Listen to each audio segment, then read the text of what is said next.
Prem Shukla, make your point. नहीं करता रही सरकार, क्यों बच रही है? Okay, let Prem Shukla come in. Then I'll go to Majid Hydari and Professor Ragi. Okay, Prem Shukla. जी अमीश जी, देखिए सरकार के रक्षा मंत्री संसद में लोकसभा में बयान दें, उस पर पृथ्वीराज जी को भरोसा नहीं है। राज्यसभा में बयान दें, उस पर भरोसा नहीं है। थल सेना अध्यक्ष MM नरवणे बयान दें, उस पर इनको भरोसा नहीं है। इनको सिर्फ चीन पर भरोसा है, क्योंकि चीन से इनकी पार्टी ने MOU साइन किया है, क्योंकि चीन से राजीव गांधी फाउंडेशन को चंदा मिलता है, क्योंकि डोकलाम में जब हम डरते हैं तो चोरी चुपके जो है पूरा परिवार इनका जाता है। MOU साइन करने वाली तस्वीर दिखा देते हैं साहब। आप इतने व्यग्र क्यों हो रहे हैं पृथ्वीराज जी? अरे MOU क्या हुआ था, पढ़िए ना उसको। आपकी व्यग्रता बता रही है। अरे भैया, आप तो वही तो हम कह रहे हैं, सार्वजनिक कीजिए ना। क्या लिखा है पढ़िए। आप सार्वजनिक क्यों नहीं कर रहे हैं? MOU सार्वजनिक कीजिए ना, हमारी मांग है आपसे। आप राष्ट्रीय दल हैं, आप सत्ताधारी दल थे, वो MOU दिखाइए ना, आप सार्वजनिक कीजिए, अच्छा हो जाएगा। हम पढ़ना चाह रहे हैं, आप सार्वजनिक तो कीजिए। हमारी इच्छा है पढ़ने की, कोई अमीर जी की भी इच्छा पढ़ने की, जनरल GD बख्शी भी पढ़ना चाहेंगे। आप कृपया दिखाइए तो सही, वही तो कह रहे हैं। आपने क्यों चंदा लिया? आप मुझे बताइए राजीव कि गांधी तवांग पे फाउंडेशन बात के होगी लिए कि नहीं 1 होगी? करोड़ 35 लाख का चंदा क्यों लिया, ये बताइए। हम तो चाहते तवांग हैं पे बात हम आप तवांग करेंगे पे कि बात नहीं करेंगे? हम ये पूछना चाहते हैं, डोकलाम के समय आप क्यों बच रहे हैं? पृथ्वीराज चौहान का जवाब सुन लेते हैं। पृथ्वीराज जी, पृथ्वीराज जी, मैं आप तो बात कर रहे हैं तवांग पे, सरकार क्यों बच रही है? प्रेम शुक्ला जवाब, सरकार क्यों बच रही है, उनका एक ही बयान है। आप इसको सरकार मेरा नहीं मान सादा रहे हैं। प्रश्न है कि इतना महत्वपूर्ण प्रश्न है, ये मसला इतना महत्वपूर्ण है, क्या भारत सरकार संसद में इसके ऊपर बहस नहीं कराएगी? ठीक है, मैं रुक करता हूं। बहस करने से क्यों डर रही सरकार? क्या छुपाना चाहती है सरकार? पृथ्वीराज जी शुक्रिया, आप हमारे साथ जुड़े, आपका बहुत बहुत शुक्रिया। मैं माजिद हैदरी का रुख कर सकता हूं। Thank you so much Prithviraj Chauhan. मैं माजिद हैदरी का रुख कर सकता हूं। माजिद हैदरी, हमारी सेना के जवान पीट रहे हैं, जय हिंद और जय हिंद की सेना। अमीश भाई, सबसे पहले तो मेरी आज विनती होगी कि इस मंच पे दो धड़े ना हो। आज मैं भी सेना के साथ हूं, आप भी सेना के साथ हैं, माननीय पृथ्वीराज जी भी, जनरल बख्शी जी भी, हम लोग सब सेना के साथ हैं। लेकिन हमें एक चीज समझनी होगी कि आस्था की धरती है, और इस आस्था में हमारी केवल जो सीमा है, उस सीमा को हम सीमा नहीं मानते, उसे हम लक्ष्मण रेखा मानते हैं। लेकिन बदकिस्मती यह है कि ये लक्ष्मण रेखा बार बार पार की जा रही है, कभी गलवान में, कभी पेंगोंग में और अभी तवांग में।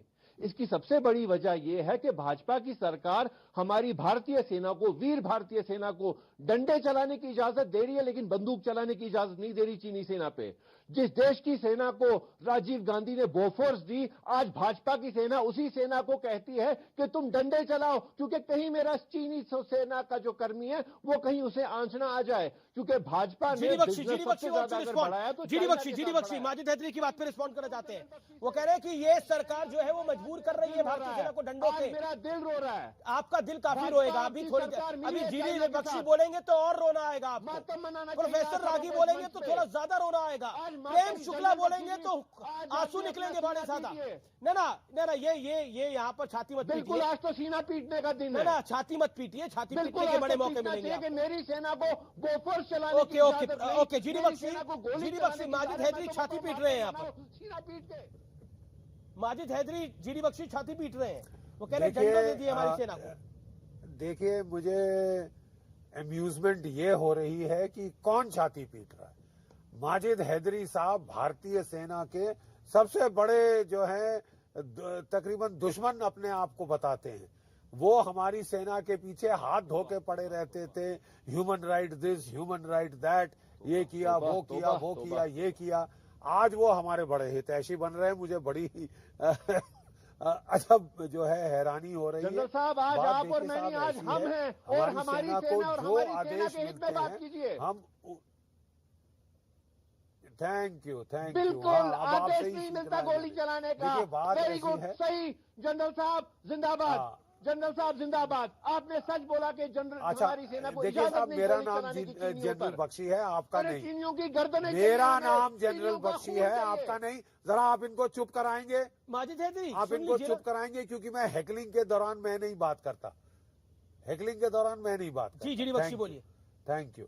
देखिए साहब, बात ऐसी है, भारत की सेना को जो हुक्म मिलता है, जो आदेश मिलता है, सर आंखों पर और वो उस दायरे के अंदर रह के अपने दुश्मन को ज्यादा से ज्यादा नुकसान पहुंचाती है। ठीक है, अभी तक जो झड़प चल रही है वो पीस ट्रैंक्विलिटी अकॉर्ड हम पर लागू है, जिसके चलते हमको हथियार चलाने की आदेश नहीं है, लेकिन उसके बावजूद हमने जो है दांत खट्टे करने की पूरी भरसक तो अकॉर्ड जो किसने है करा था वहाँ पे माजिद कोशिश हैदरी? की है। इतनी छाती ठीक है पीट साहब। रहे हो, वो अरे अकॉर्ड चला किसने बात। करा था? बकवास करता है।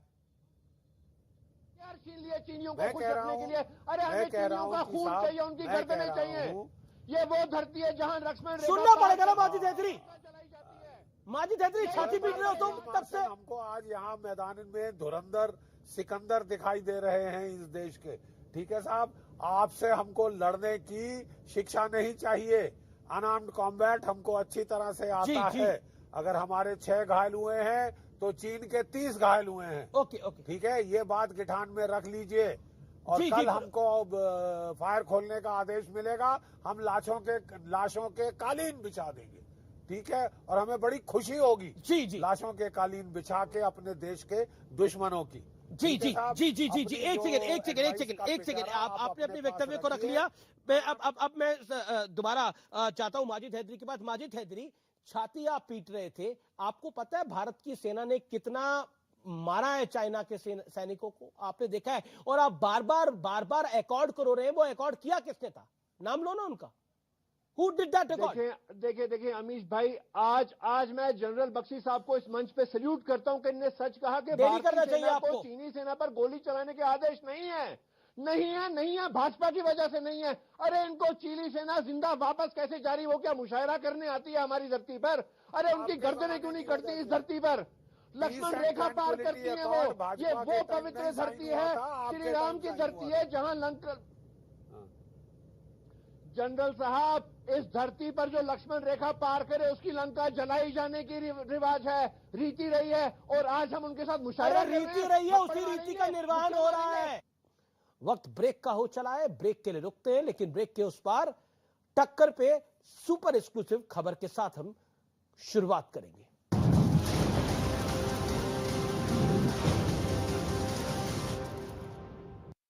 Avant Holding Limited, a globally diversified financial. हालांकि नोटबंदी के बाद ये माना जा रहा था कैश में लेन देन कम हो जाएगा, डिजिटल ट्रांजैक्शन ज़्यादा बढ़ेगा, लेकिन जिस तरीके से अर्थव्यवस्था की रफ्तार बढ़ती गई, कैश में लेन देन भी बढ़ता गया और 6 साल में करीब 2 गुना हो गया है और जो 32 लाख करोड़ रुपए के आसपास पहुंच चुका है कैश सर्कुलेशन।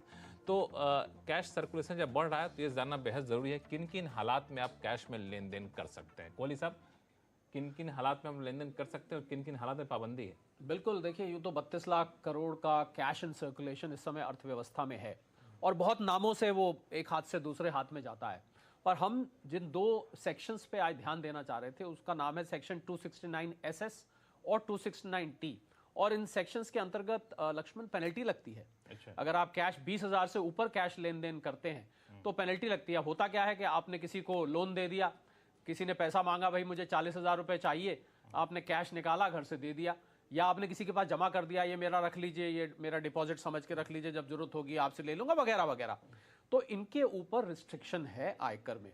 अब हम कुछ ऐसे हालात बताते हैं जहां पर ये रिस्ट्रिक्शन लागू नहीं होती, क्योंकि जिन लोगों को ये पता है वो इसको सारे ट्रांजैक्शंस के लिए समझ लेते हैं। ऐसा नहीं है, ऐसा नहीं है, सबके लिए नहीं है। कुछ और छूट है। और कुछ लोग जो नहीं जानते हैं वो कुछ ऐसी जगह कर देते हैं जो नहीं करना चाहिए, तो इसलिए हम वो बता देते हैं जहां पर आप कर सकते हैं, तो इसके अलावा बाकी आप नहीं कर सकते। तो सबसे पहले एक पार्टनरशिप फर्म होती है जिसमें अक्सर देखा जाता है 2 या 3 या 4 पार्टनर हैं। तो अगर कोई पार्टनर पार्टनरशिप फर्म से 20,000 रुपए से ऊपर कैश लेता है किसी भी काम के लिए, मान लीजिए खर्च के लिए या विड्रॉ कर रहा है, तो वो इस एक्सेप्शन में गिना जाएगा, यानी कि उसके ऊपर पेनल्टी नहीं लगेगी। और एक बहुत ज़रूरी बात लक्ष्मण, जो कि अक्सर देखा जाता है, मैंने देखा कुछ लोग फैमिली के बाहर जा रहे थे, घर में कुछ कैश रखा होता है सभी की ज़रूरत के लिए, वो उठा के अपने पड़ोस में कोई रिश्तेदार रहते थे उनके यहाँ रख के चले गए, भैया रख लो, घर में सेफ नहीं है, आपके यहाँ रख के जा रहे हैं, तो कैश रख के चले गए। अब इसको बोलते हैं कस्टडी। तो अगर आप किसी की कस्टडी में, रिश्तेदार की कस्टडी में कैश रख के जा रहे हैं, तो यहां पर ये 269SS और T की पेनल्टी नहीं लगेगी। इन दोनों हालात में आप